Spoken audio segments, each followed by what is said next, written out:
fury of the Apostle Paul against the apostles of Christianity. This theme has already been addressed. The first topic to be covered under this heading, theme is entitled, God Doesn't Beg You.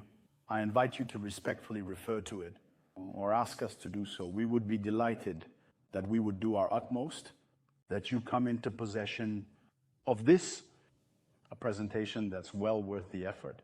In terms of a paradigm shift between what we've been calling the inverted gospel of Christianity on the one hand, and the paradigm of the Davidic Christ as set out in the scriptures. Another topic, still on this theme, concerning the Apostle Paul's fury against the apostles of Christianity. I was entitled, The Biblical Methodology Established by the Apostles. We have shown its existence in the scriptures the way it was constituted over time experiences. Donc, prophets and apostles on the foundation of Ephesians chapter 2:20, but also Joshua 1:8 and 1 Peter 1:10. We have shown that there is therefore a biblical methodology and that it was established by the apostles based on the experiences these same apostles had, and before them the prophets too. And we went on to show that in reality what happens in Acts chapter 17, especially verse 11, is that the Bereans knew this methodology and simply applied it by introducing this notion of conformity testing, which consists in crash testing.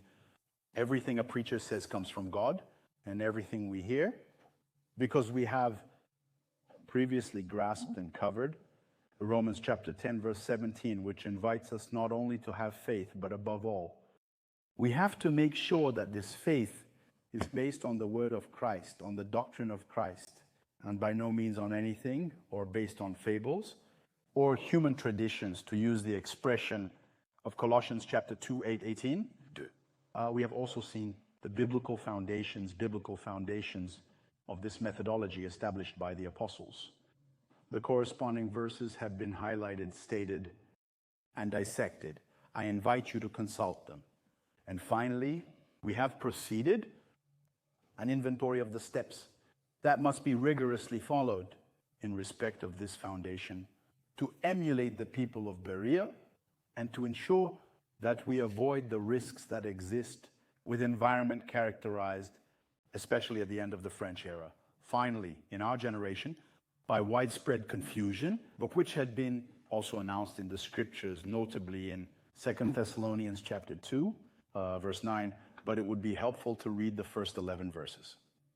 In chapter 2 of the second epistle to the Thessalonians, but also 2 Corinthians 11, verse 4, where we see Satan has disguised himself as an angel of light, and many other Bible verses, especially Matthew 24:24. There will be many Christ and many others, biblical references that I invite you to consider by referring to these previous presentations, which are, I reiterate, available. So today, having set out the biblical methodology established by the apostles, the time has come, is the title of this presentation, the practical application of the biblical established by the apostles. On the question of whether does Paul's gospel, which he himself calls my gospel in 2 Timothy 2:8, is Paul's gospel and the gospel of Christianity a match? Are they aligned? Are they in osmosis? Do they are two identical, converging, preaching the same person and the same gospel? Or on the contrary, are there differences? And if there are differences, how far do the differences go? Do these differences concern important points? So many questions. We will rigorously follow the 3 steps outlined in the stages of biblical methodology